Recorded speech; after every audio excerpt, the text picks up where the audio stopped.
Bom dia, queridos. E aí, como é que vocês estão? Vocês estão bem? Estão felizes?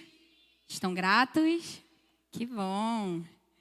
Tô vendo carinhas de choro aí também, né? Estão chorosos hoje também, né? Hoje nós vamos dar continuidade à nossa série Maturidade Espiritual para Larissa, que está nos visitando hoje. Demorou, mas veio, né, amiga? Essa série é baseada lá na primeira carta de Paulo aos Coríntios. Então, ao longo dessas últimas semanas, nós temos visto... Só um minutinho, gente.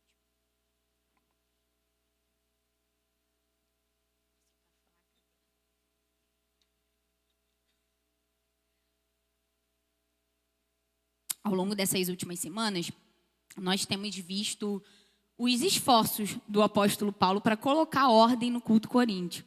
A gente viu aqui algumas semanas atrás que ele tratou ali com as mulheres de Corinto sobre a importância do uso do véu por parte delas. Vimos as instruções em relação à ceia do Senhor.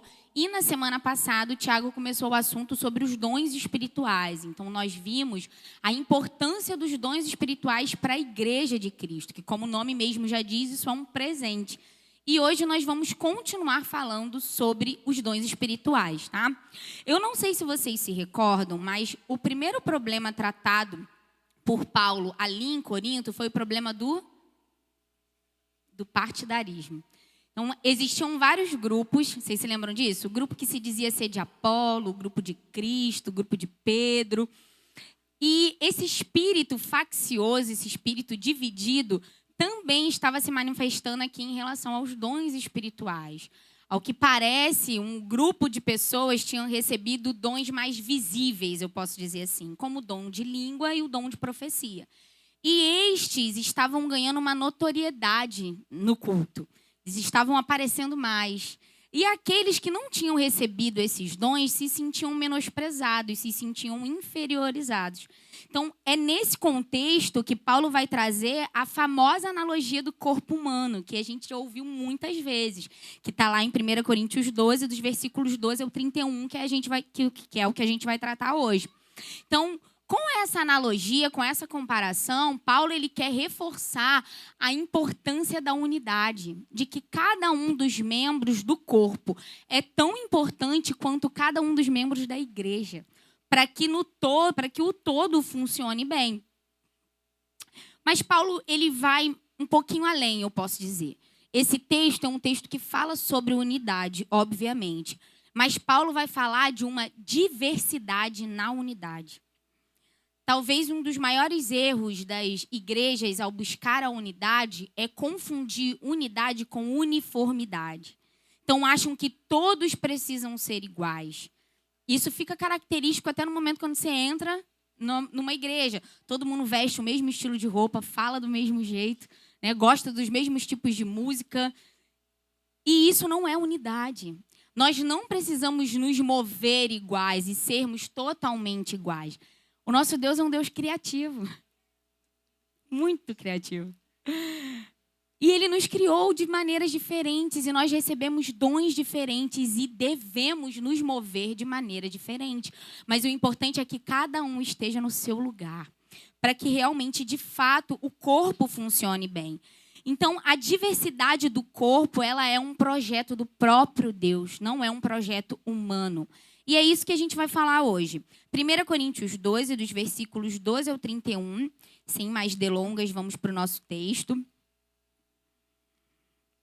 Porque assim como o corpo é um e tem muitos membros, e todos os membros, mesmo sendo muitos, constituem um só corpo, assim também é com respeito a Cristo. Pois em um só Espírito, todos nós fomos batizados em um só corpo. Quer judeus, quer gregos, quer escravos, quer livres. E a todos nós foi dado de beber de um só Espírito. Porque também o corpo não é um só membro, mas muitos.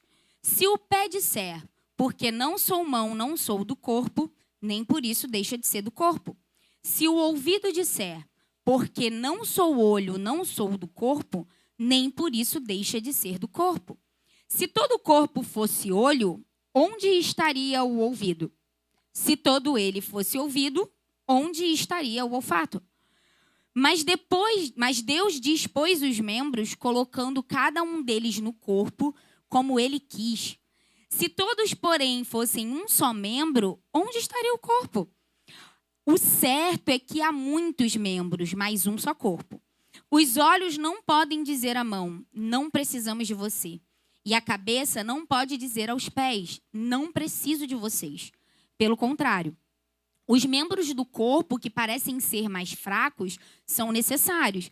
E os que nos parecem menos dignos no corpo, a estes damos muito maior honra. Também os que em nós não são decorosos, revestimos de especial honra, ao passo que os nossos membros nobres não têm necessidade disso. Contudo, Deus coordenou o corpo, concedendo muito mais honra àquilo que menos tinha, para que não haja divisão no corpo, mas para que os membros cooperem com igual cuidado em favor uns dos outros. De maneira que se um membro sofre, todos sofrem com ele. E se um deles é honrado, todos os outros se alegram com ele.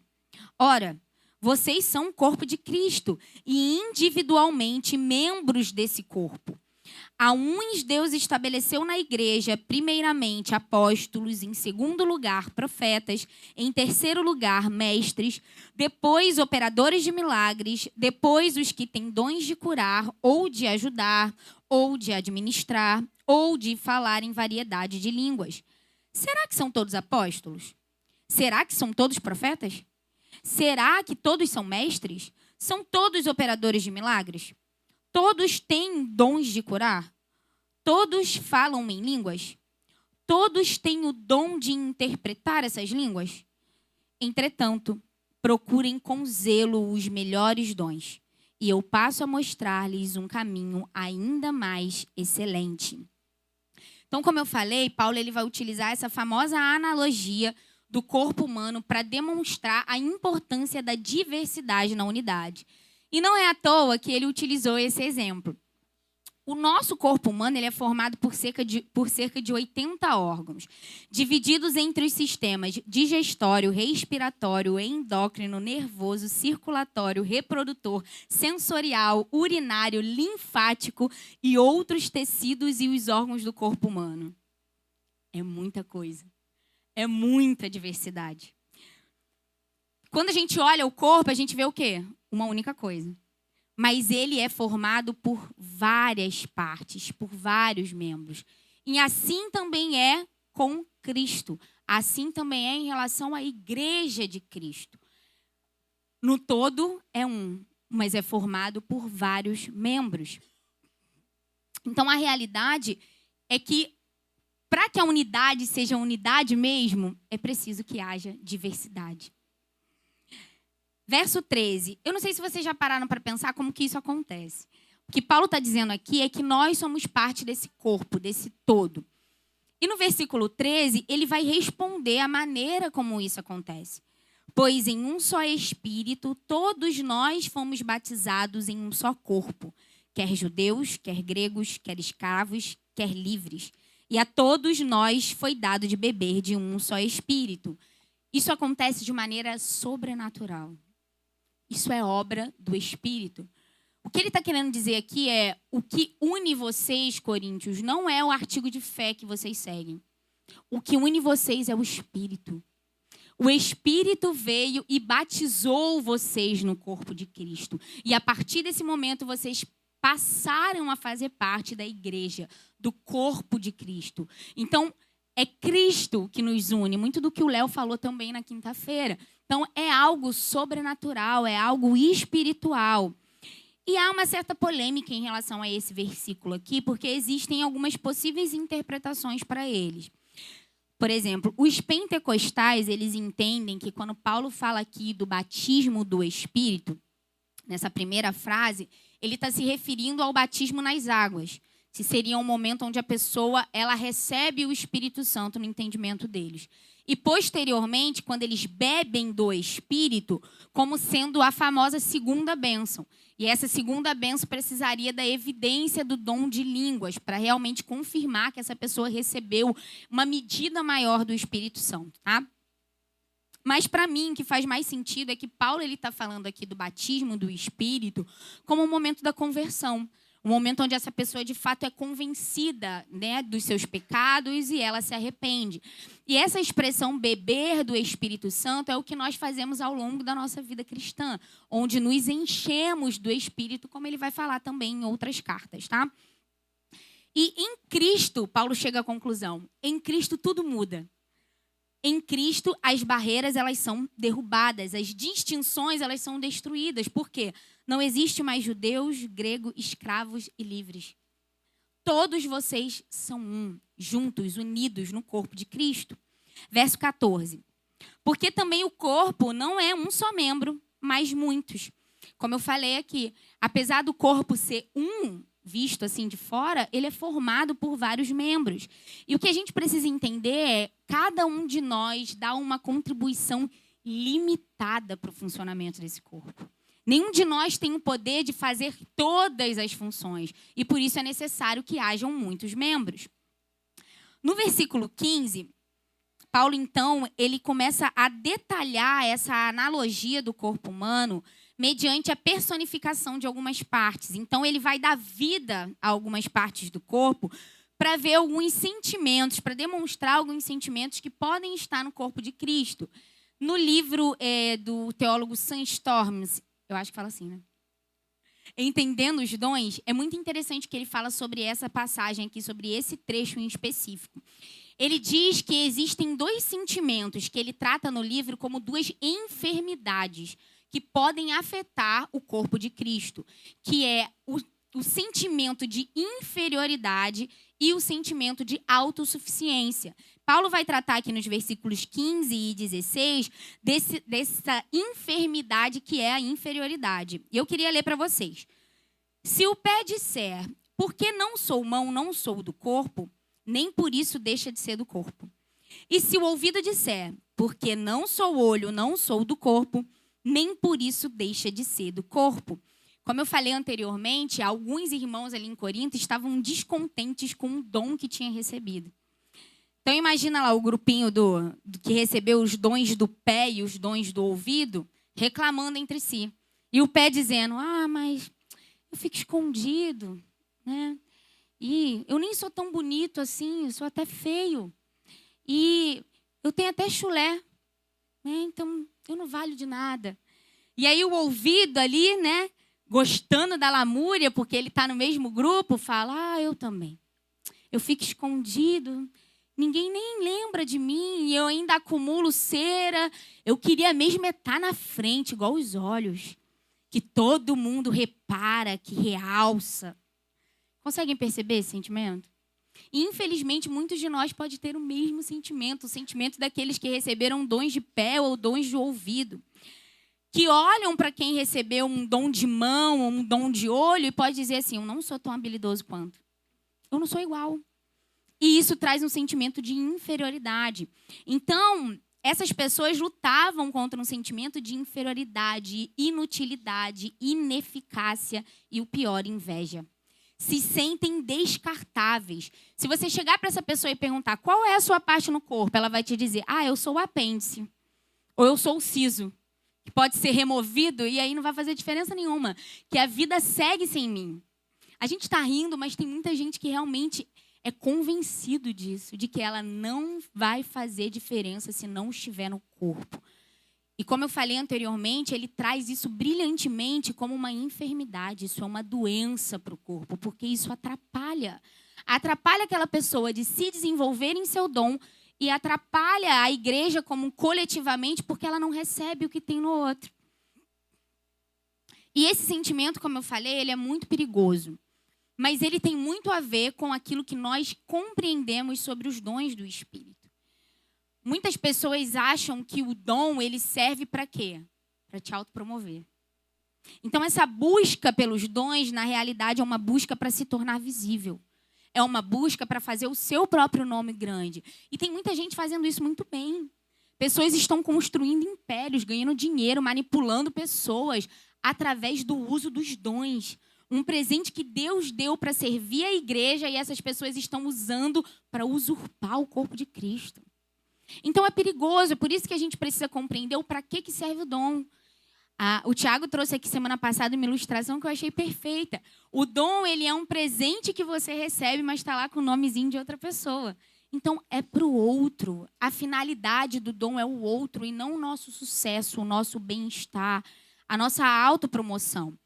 E entender isso nos tira desse lugar de inferioridade, de comparação e de inveja. Porque eu não quero crescer. Na verdade, eu quero que Cristo cresça. Então, tudo vai ficando mais fácil, né? Paulo, então, apresenta no verso 17 um remédio para esse sentimento de inferioridade. E ele diz o seguinte: se todo o corpo fosse olho, onde estaria o ouvido? Se todo ele fosse ouvido, onde estaria o olfato? É como se ele dissesse: para pensar um pouco comigo. Imagina, se não existissem os muitos membros que existem, e se o corpo ele fosse um olho gigante de 1,80 m e 90 quilos. Imagina. Aquele cílio enorme. Pá, pá, pá. Não ia ser um corpo. Ia ser uma aberração. Uma monstruosidade. Se chegasse aqui na igreja, a gente ia se esconder. Então, é necessário que haja diversidade, é necessário que hajam muitos membros, é necessário que hajam muitos dons. Então, a ideia aqui é essa. Para o bom funcionamento do corpo, é necessário que haja essa diversidade. E ele continua a tratar essa questão da inferioridade no verso 18. E eu queria que vocês lessem junto comigo. Se você já teve sentimentos como esse, eu posso ser descartável. Eu não estou feliz com aquilo que eu recebi. Eu queria estar em outro lugar, servindo em outro lugar. Vamos ler junto o verso 18?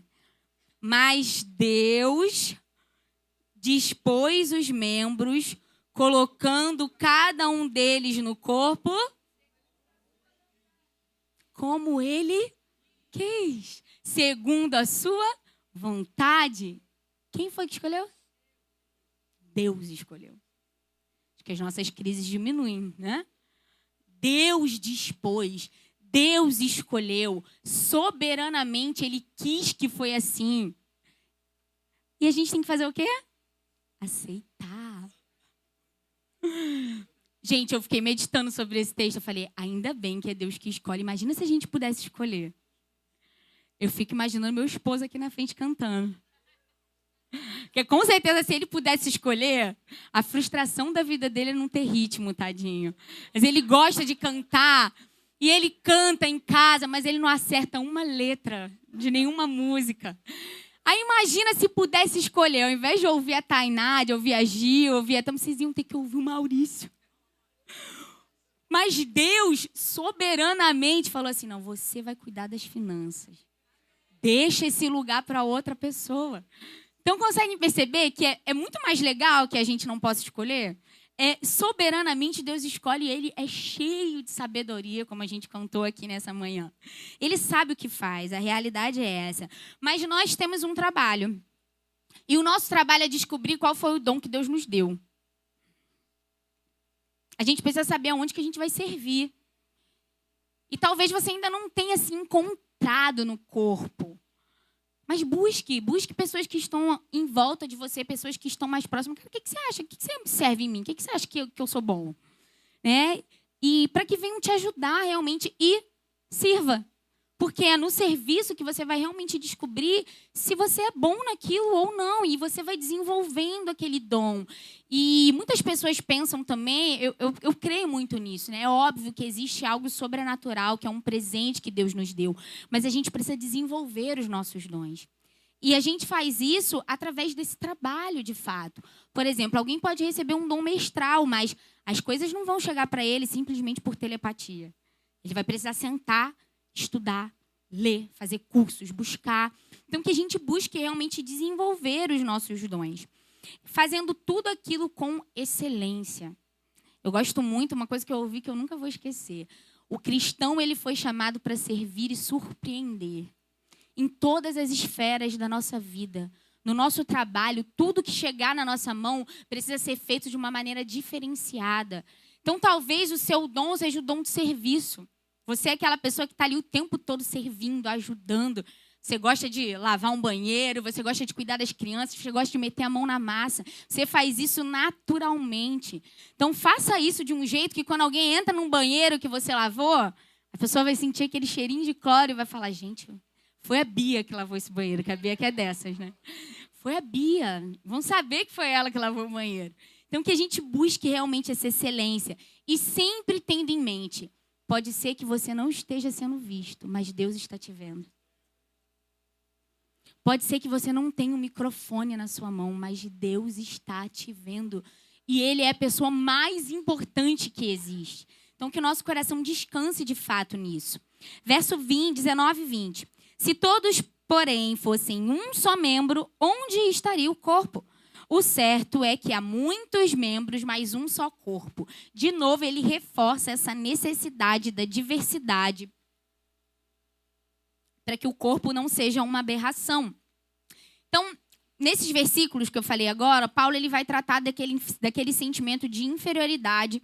E agora, a partir do versículo 21, ele vai tratar do sentimento de autossuficiência, que também é considerado uma enfermidade para o corpo, porque também atrapalha. Verso 21.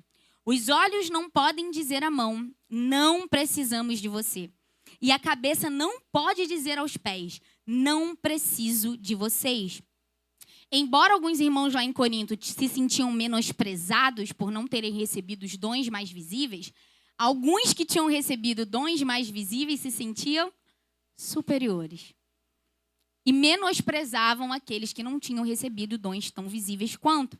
Então, havia nesse grupo um sentimento de superioridade, de autossuficiência. Então, eles sentiam-se extremamente importantes, necessários e essenciais.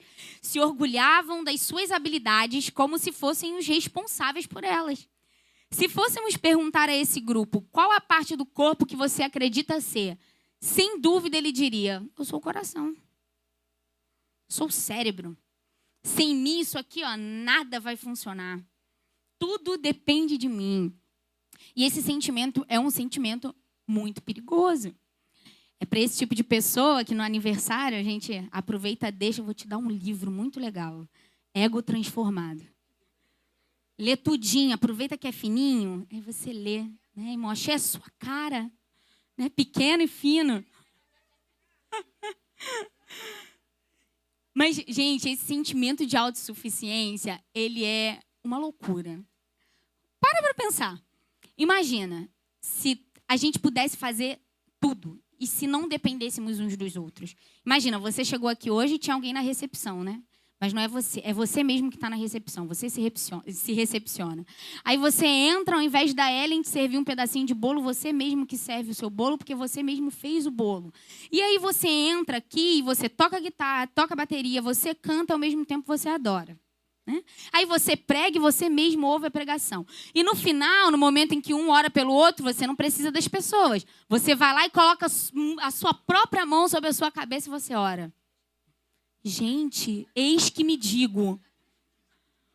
Olha que loucura é imaginar que nós não precisamos uns dos outros. Mas esse é um pecado que está em nós lá desde o início. Qual foi o pecado de Adão? A autossuficiência. Eu quero ser igual a Deus. Eu não quero precisar de Deus e precisar de outras pessoas. É a dependência que realmente faz com que a gente esteja aqui. A gente precisa uns dos outros. Igreja é lugar de coletividade. Cristianismo é uma religião coletiva. Não dá para seguir a Cristo sozinho. E cada dia mais isso precisa queimar no nosso coração. Sabe por quê? Isso faz com que a gente dê mais valor para aquilo que a gente tem, que é a igreja. Isso faz, no momento de adoração, você abrir os olhos e olhar para os seus irmãos e pensar, cara, eles são um presente para a minha vida. E eu preciso deles. Então, aqui é o lugar onde o autossuficiente ele vai ser destruído. A igreja é um convite para a humildade. O dom é um convite para a humildade, porque você precisa daquilo que está no outro. Eu gosto muito do que o Bonhoeffer fala no seu livro Vida em Comunhão. A conclusão que ele chega é que nós precisamos do Cristo que está no outro. Igreja é isso. Você precisa do Cristo que o outro carrega. Então, eu queria nesse momento que você olhasse para o irmão que está aí do teu lado. Olha para ele, vai, olha.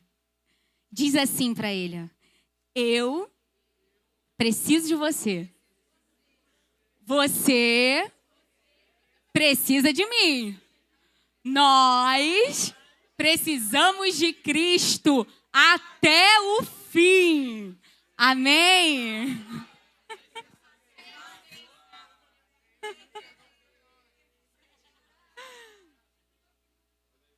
Me lembrou a época que eu ia com a minha tia na EBD da Batista ali na Quinta Rua, gente. A gente cantava essa música lá. Aí, ó, as sementes sendo plantadas, né? Mas a gente não pode, de fato, esquecer isso. Nós precisamos uns dos outros. E que isso nos mova e que faça nos alegrar com os presentes que o Senhor nos deu aqui. A gente está cheio de presente. Versículos 22 a 24. Pelo contrário, os membros do corpo que parecem ser mais fracos são necessários. E os que nos parecem menos dignos no corpo, a estes damos muito maior honra. Também os que em nós não são decorosos, revestimos de especial honra. Ao passo que os nossos membros nobres não têm necessidade disso. Contudo, Deus coordenou o corpo, concedendo muito mais honra àquilo que menos tinha. Então, mais uma vez, Paulo ele reforça essa analogia para aquelas pessoas que se achavam mais talentosas entenderem quanto que eles precisam uns dos outros e que visibilidade nem sempre é sinal de honra. Aqui ele fala dessa parte mais fraca, provavelmente como uma alusão aos órgãos internos. Então, o intestino, o coração, o pulmão a gente não vê, né? Eles são protegidos, mas eles têm especial honra, ainda que sejam mais frágeis. E ele fala também dos membros não decorosos, que provavelmente é uma referência aos órgãos sexuais. Mesmo não sendo não decorosos, eles recebem a honra de serem cobertos, de estarem protegidos. Então, nesses versos aqui, 22 a 24, Paulo está dando um alerta em relação à busca por visibilidade. É um problema querer ser visto. Não há problema em ser visto. De fato, vão ter pessoas que vão estar sendo chamadas para ter mais visibilidade mesmo. Isso não é um problema. O problema é a gente buscar por si só esse lugar. O problema é a gente só querer o dom que é visto. A gente quer ser mestre, a gente quer pregar, a gente quer ensinar, a gente quer cantar, mas a gente não quer lavar o banheiro para a glória de Deus. E isso é um problema. É um problema sério, inclusive. Então, em outras palavras, ele está falando, cuidado com a aparência. Cuidado. Quem aparece mais, a mão ou o coração? A mão. Mas você vive sem a mão, né? Coração. Mas você vive sem a mão, não vive? Mas sem o coração você não vive. Consegue perceber que visibilidade também não é tudo? Que a nossa busca não deve ser essa? E no versículo 25, ele vai revelar o propósito de Deus agir assim. Por que que Deus faz dessa maneira? Para que não haja divisão no corpo, mas para que os membros cooperem. Cada com igual cuidado em favor uns dos outros. Deus projetou os dons mais visíveis, assim como ele projetou os menos visíveis. E a ideia é que eles trabalhem juntos em favor da igreja. E eu fiquei pensando, e o nosso corpo ele nos ensina isso. Se você tiver com sede, o que acontece? A sua boca ela não consegue resolver esse problema sozinho, né? O seu cérebro ele manda uma ordem que recruta os seus músculos, os seus ossos, para que a sua mão apanhe um copo de água e leve até a boca. Então, olha o trabalho conjunto para que o problema da sede seja resolvido.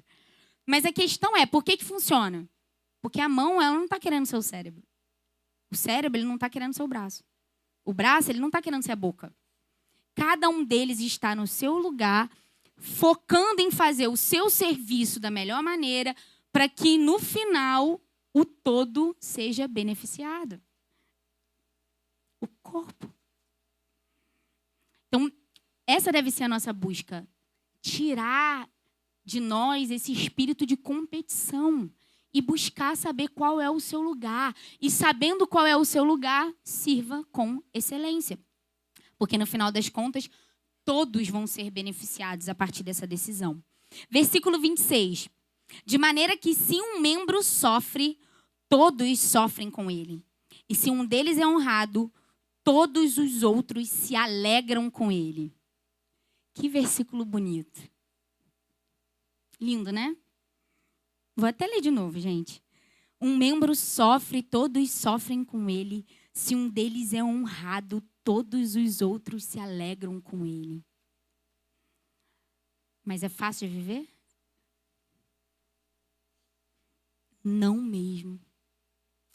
O sofrimento de um significa o sofrimento de todos. A honra de um significa a alegria de todos. Nós precisamos achar esse caminho. Talvez seja mais fácil a gente chorar com aqueles que choram do que se alegrar com aqueles que se alegram. Do que ver o outro sendo honrado. E eu sempre gosto de fazer esse questionamento, até para fazer nos refletir. Som do seu coração. Qual é o seu sentimento quando você vê outra pessoa sendo honrada? Se você vê um stories de um irmão seu sendo recebido na casa de um outro irmão, com tudo que tem direito, com churrascão, picanha, sobremesa, você olha para aquilo e o seu sentimento é: tinha que ser para mim. Eu deveria estar lá. Ou o seu sentimento é: o meu irmão merece ser honrado. Cara, que legal que fulano fez isso por ele. Que bom que eles estão juntos. Que bom que eles têm esse tempo de comunhão. Conseguem perceber que esses sentimentos eles são muito sutis em nós? E que a gente precisa lutar contra isso e confessar se for preciso e não nutrir sentimentos como esse? Ao ver um irmão seu sendo bem recepcionado, recebendo um presente, recebendo um elogio, recebendo uma honra pública, você precisa se alegrar como se aquilo fosse com você. Que o Senhor nos conduza nesse lugar. Sermos irmãos melhores. E eu até compartilhei com as meninas há uns meses atrás, na nossa reunião das mulheres, que o Jonas ele tem me ensinado muito isso. A ser uma irmã melhor, a buscar ser uma irmã melhor. Depois que ele se tornou irmão, eu comecei a observar muita coisa legal no comportamento dele que eu tenho que aprender. O Jonas, ele se alegra quando a Maria é honrada. Quando a Maria ganha um brinquedo, ganha um presente, às vezes ele nem ganha. Mas ele abre aquele pacote com tanta alegria e ele vem me mostrar: mãe, olha que lindo esse vestido que ela ganhou. E ele fica tão feliz como quando ele ganha um presente. E aconteceu algo interessante, há uns meses atrás, quando eu fui levar a Maria para tomar a vacina. Eu até compartilhei com o Maurício nesse dia. O Jonas estava junto e a gente estava ali na sala de espera, esperando a Maria ser chamada. E quando a gente entrou na sala, a menina começou a preparar a vacina da Maria. E aí eu acho que ele se deu conta do que ia acontecer. E a menina falou: mãezinha, segura ela, coloca nessa tal posição para a gente dar a vacina. Aí ele: mãe, eles vão furar a Maria? Aí eu falei: filho, vai, filho, tem uma agulhinha aqui e vai furar ela. Gente... O Jonas começou a chorar, desesperado. E a menina já estava na minha frente, deu a vacina na Maria. E era o Jonas chorando, a Maria chorando e eu chorando junto. E assim, meu Deus. Quem estava do lado de fora não sabia quem tinha tomado a vacina. Se foi o Jonas, se foi a Maria ou se fui eu. A menina que estava no cadastro ficou com tanta pena dele que ela largou o serviço dela e foi acalmar ele. Ela colocou o Jonas no colo, acalmou: calma, vai passar, sua irmã vai ficar bem. E aí ele foi acalmando. Gente, mas como aquela cena falou comigo. Eu cheguei em casa, eu falei com o Maurício, Maurício, ele sentiu a dor dela de verdade. Não foi ele que recebeu a agulhada, não. Mas ele sentiu como se tivesse sido nele. Eu falei para ele, cara, eu preciso encontrar esse caminho. Nós precisamos encontrar esse caminho. De nos alegrar com aqueles que se alegram e de chorar com aqueles que choram. Que o Senhor ele nos conduza realmente a esse lugar. Profundo, difícil, mas necessário. Verso 27. Coletivamente, a ideia de Paulo aqui: vocês são o corpo de Cristo. E individualmente membros uns dos outros. Então, mais uma vez, ele coloca o outro como essa prioridade. Então, a ideia desse versículo é: ninguém pode ter a pretensão de ser o todo. Mas também ninguém pode ser movido por um sentimento de inferioridade e achar que não é importante para o todo. Verso 28. Aqui no versículo 28, Paulo ele vai ilustrar essa diversidade a partir de uma lista com vários dons diferenciados, para mostrar para aqueles irmãos que não existiam um ou dois dons importantes, mas que todos eles eram importantes. E ele diz o seguinte: a uns Deus estabeleceu na igreja, primeiramente apóstolos, em segundo lugar profetas, em terceiro lugar mestres, depois operadores de milagres, depois os que têm dons de curar, ou de ajudar, ou de administrar, ou de falar em variedade de línguas. Mais uma vez, Paulo reforça a soberania de Deus ao dizer: Deus estabeleceu. Não é o homem que se coloca nesse lugar, mas Deus estabelece. Ele derrama o dom para que a pessoa esteja capacitada a estar nesse lugar. E ele cita os apóstolos. Essa palavra é a palavra emissário ou enviado. Então, Deus, de fato, presenteou, chamou alguns homens para essa função de estabelecer a igreja em lugares onde o evangelho nunca tinha sido pregado. Então, eles são os pioneiros, eles são aqueles que estão à frente. Foram enviados para fazer esse trabalho pioneiro. Deus também estabeleceu alguns como profetas. E o profeta é aquele que fala, são homens, mas são canais humanos. Aqueles que Deus enviou para trazer essa revelação ao povo. Não vou entrar no assunto polêmico, se é para hoje, se não é. Vou pular essa parte, tá? Depois vocês perguntem ao Léo. Aos mestres. Os mestres, eles têm a missão de preservar e propagar a sã doutrina. E como que esse ministério, né, mestral, como que esse dom ele é importante para hoje? Para sempre foi, né? Mas hoje onde a gente vê tanta doutrina errada, tantas pessoas fugindo do evangelho verdadeiro, é muito importante que a gente tenha mestres. E eu fiquei pensando até no Léo, né? Porque ele é muito mestral. E como que o Léo tem a facilidade de descomplicar as coisas. Então, do nada, ele faz uma ilustração com futebol para ensinar sobre a Trindade. E a gente entendeu. Cara, que legal. Uma coisa que era complexa passa a ser mais fácil por causa da ajuda. Então, cara, isso é sobrenatural, é um dom de Deus. A gente vai aprender, talvez, muito mais com um bom mestre do que com um bom livro. Você vai ficar, talvez, lendo ali várias vezes a mesma página e você não consegue entender. E um mestre vem, ao ensinar, ele traz luz para aquilo dali, facilidade para a compreensão. Então, esse é, de fato, um dom muito importante. Operadores de milagres, semana passada o Tiago falou aqui, são aqueles que realizam atos sobrenaturais, que desafiam a lei da natureza. São atividades que evidenciam o grande poder de Deus. Dons de curar, que ele também falou. Capacidade de curar vários tipos de doenças ou enfermidade, obviamente através do poder de Deus, né? Não do poder da própria pessoa, até porque nós não temos, né? Dons de ajudar. Esse dom eu achei interessante na sua teologia sistemática. O Wayne Gruden, ele fala algo que eu achei legal para compartilhar com vocês. Ele diz o seguinte: com certeza, o dom de prestar ajuda assumirá muitas formas diferentes em situações diversas e entre pessoas distintas. Alguns podem servir ou ajudar dando um conselho sábio, e vai ser um dom de ajuda. Outros preparando refeições. Outros cuidando de crianças ou amparando um necessitado dentro da igreja. Então, conseguem perceber? É um único dom, mas que ele aparece de variadas maneiras. E quando eu li isso aqui, eu só lembrei do Tiago. E, gente, o Tiago com certeza tem esse dom, porque esse menino, quando você pisca, ele já está querendo te ajudar em alguma coisa. Né? Ou ele está cuidando do seu filho para você, ou ele está lavando a louça, ou ele está lá na minha casa fazendo a mudança no dia do aniversário dele, lavando o meu banheiro. Ele sempre está atento para ajudar. E quando eu falei sobre a disciplina de serviço, eu falei sobre isso também, que é necessário atenção para aquela pessoa que deseja servir. Então, quem quer servir, ele está sempre atento à necessidade do outro. O que fulano está precisando? É disso? Então, eu vou me colocar ali àquela disposição para poder servir. Então, é descomplicar as coisas também. E, por último, o dom de variedade de línguas. É curioso, porque o apóstolo Paulo colocou por último nessa lista aquele dom que para eles tinha maior estima, que era justamente um dos dons que estava causando esse conflito todo, dom de profecia e dom de línguas. O que ele está querendo dizer aqui?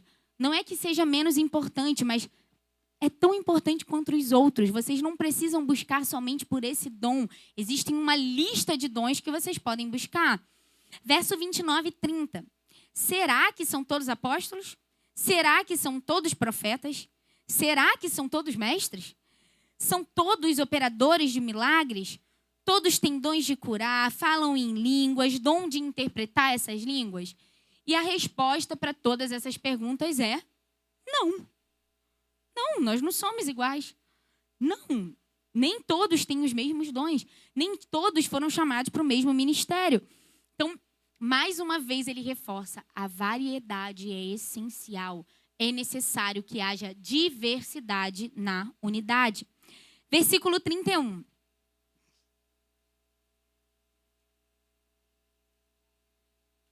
Depois de toda essa argumentação, ele chega à conclusão. Entretanto, procure com zelo os melhores dons. E eu passo a mostrar-lhes um caminho ainda mais excelente. Procurem com zelo, desejem ardentemente. O Léo sempre fala isso. É procurar como se você estivesse saindo com pressa para trabalhar e você vê que a sua casa está trancada e você perdeu a chave ali dentro. E aí você precisa procurar até você achar. Esse verbo ele está no imperativo. E aqui Paulo faz essa referência aos melhores dons, provavelmente se referindo àquilo que ele vai tratar no capítulo 14, principalmente sobre o dom da profecia. Por quê? O dom de profecia, o dom mestral, a interpretação de línguas, o dom de ensino, todos eles, de maneira geral, eles edificam as pessoas na hora. É óbvio que o dom de línguas ele vai te edificar, posteriormente vai te ajudar na sua santificação e outros vão receber disso também. Mas esses dons melhores, eles fazem esse trabalho de edificação da igreja. Então, por isso que Paulo fala para que você busque esses melhores dons. E ele vai trabalhar isso melhor lá no capítulo 14. Mostrando que todos os membros eles são importantes, mas alguns são vitais.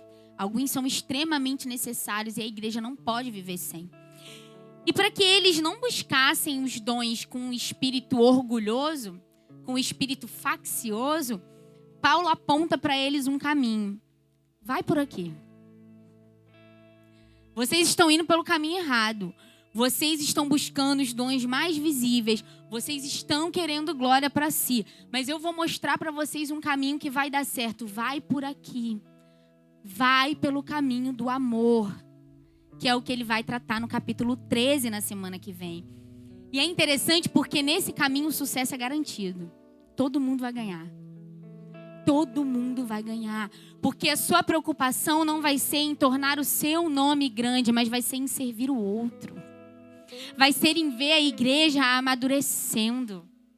E no final das contas, o outro é o seu alvo. No final das contas, a glória de Deus é o seu alvo.